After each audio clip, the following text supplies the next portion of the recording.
Hi everybody, I'm Hayden Crawford from numerologist.com and I'm a wellness coach specialising in colour therapy. Today I'm going to be introducing the Lyran race and revealing 12 fascinating traits of their personalities so that you can decide whether or not you are a Lyran Starseed. So the Lyrans were seeded by the Annunaki race in the constellation of Lyra, and in the beginning they started off as humanoid beings on two different planets within the same solar system. Now the brightest star in that solar system is Vega, and it's surrounded by other constellations such as Hercules, Cygnus and Draco.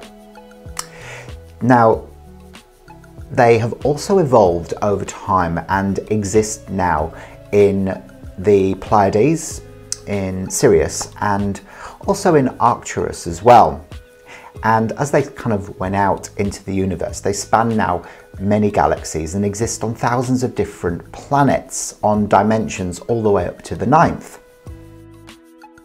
Lyran Starseeds are the oldest souls in our entire galaxy, and they played a really unique part in the creation of humanity. They gifted Earth with the element of fire, and they also seeded the very first souls into Atlantis. Now they also offered this very strong work ethic and physicality into the first races of Lemuria and Atlantis. Okay, so the reptilians have aided, helped and gifted them in many ways, and over the millennia they have had many disagreements and even wars with them.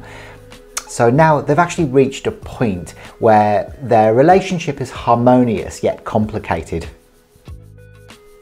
Okay, so Lyran beings are diverse in appearance but have some common behavioural traits. Many of them are feline in appearance, so they look like cats, having cat noses and cat eyes, so with their very slanted pupils. Now, depending on the star that they come from, even though they look like humans, they will have very different features and colouring as well. And even though they kind of look humanoid, they've got this distinct air of a cat about them. But remember, they can also have bird-like appearances as well.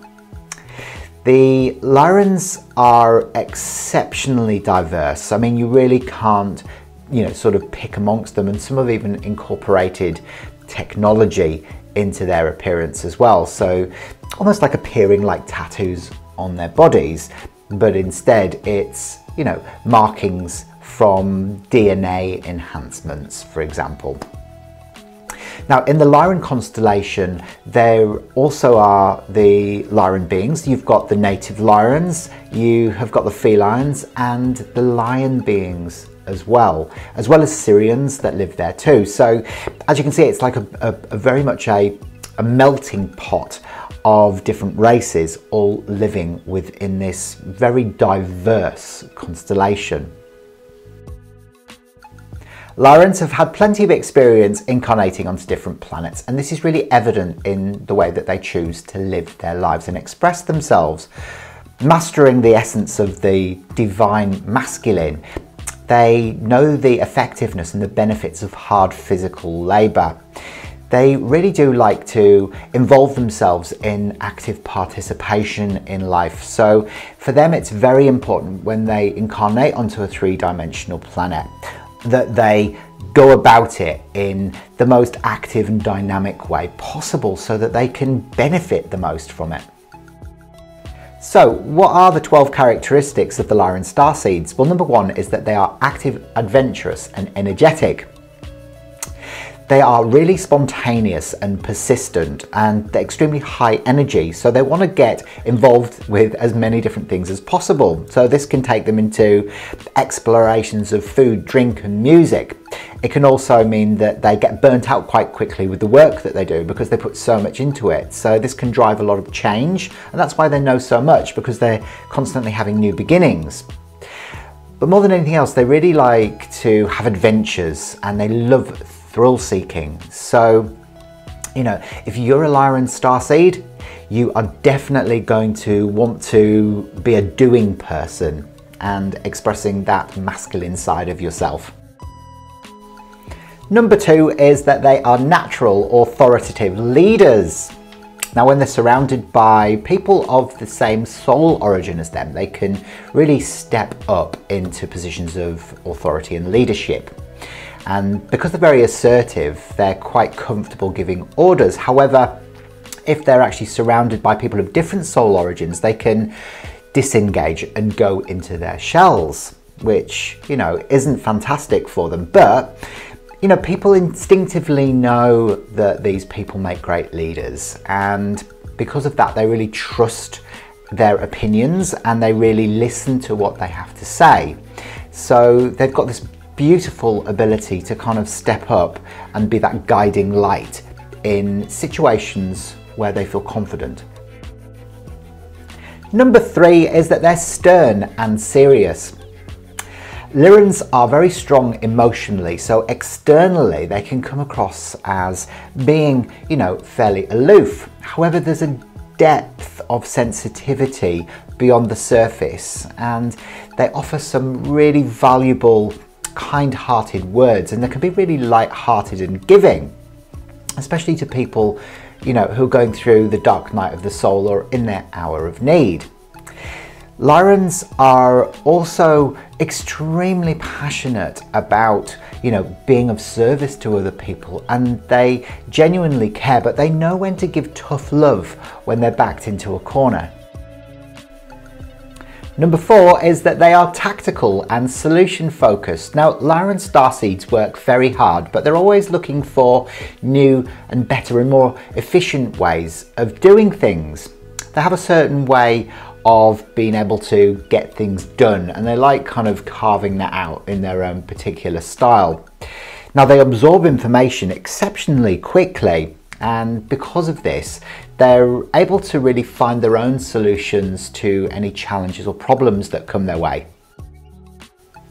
Number 5 is magic, metaphysics and advanced technology.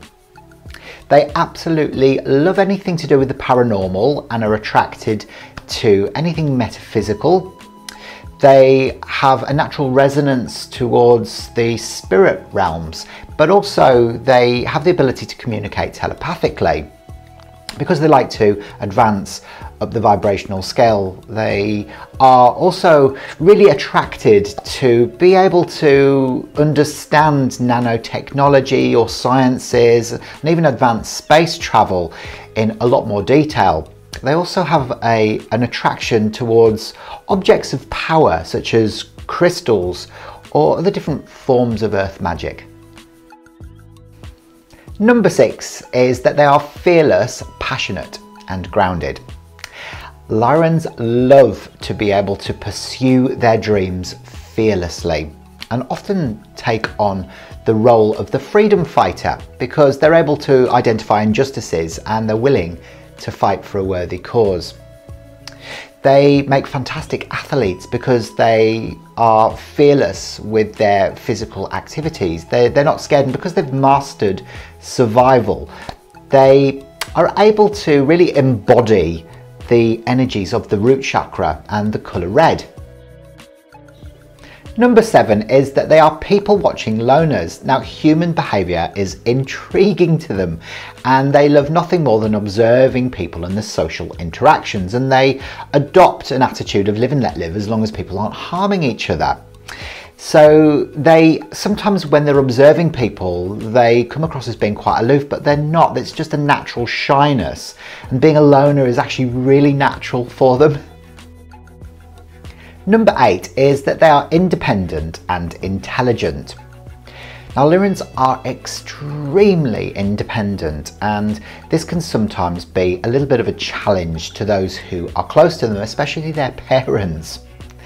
They know a lot about a wide variety of different subjects too. So, you know, the worst thing that you can do with a Lyran Starseed is to try and restrict them from this natural independence, because then they'll start displaying the traits of the exact opposite that you would expect from a Lyran Starseed. Number 9 is that they're flirtatious and sexual. Now, Lyran Starseeds actually find it quite difficult committing to just one monogamous relationship because they enjoy the physicality of sex. So, you know, they bore quite easily with just one relationship. So you might find that, you know, they're very flirtatious with people around them, and, you know, they can go off and explore their sexuality in quite a lot of detail. Now, they are also, despite this, they've got a really, really beautiful open heart. So they make extremely trustworthy friends. Number 10 is that they have a feeling that they can't go home. Now, this feeling is generated because of the very first Lyran incarnation that they had, which was on a planet that was destroyed by the reptilians. So in this lifetime, they may just have that feeling that they're either not at home, or they never find their home, or, you know, their forever home, or place that they can just feel completely at peace and connected. Number 11 is a connection to cats. So the first elders that birthed Lyra had feline similarities. So they may have memories of being a cat-like humanoid, or be able to relate and understand to cats as much as they can humans. Now remember, it's important that they don't actually have to like cats to have this connection with them. And finally, number 12 is that they're wisdom keepers. Now, many Lyrans feel that they are the keepers of ancient wisdom. And this is because before the downfall of Lyra, what happened was a group of elders, masters and teachers escaped, and they were kept out of harm's way. Now, they promised that they would keep and harness this information across infinite lifetimes. So a lot of the Lyran Starseeds find it difficult identifying just with one soul origin, and this is because they've incarnated in many different star systems along the way, from the Pleiades to Andromeda to Sirius to Vega, across the whole spectrum of them. So they can really identify with a lot of the characteristics of all of those different ones, and this is because they're so wise. They've got all of this wisdom kind of embodied within them. So tell me, do you identify with the Lyran Starseeds? Do you think you're one of them? I know I feel like there's a connection with there for me somewhere along the line, but I still feel like Andromeda is my soul origin place. Well, look, leave a few comments below just to let me know how much you resonated with this today, and if there's any other starseeds that you would really like to learn a bit more about, or you'd like me to explore. I'll see you very soon. Bye for now.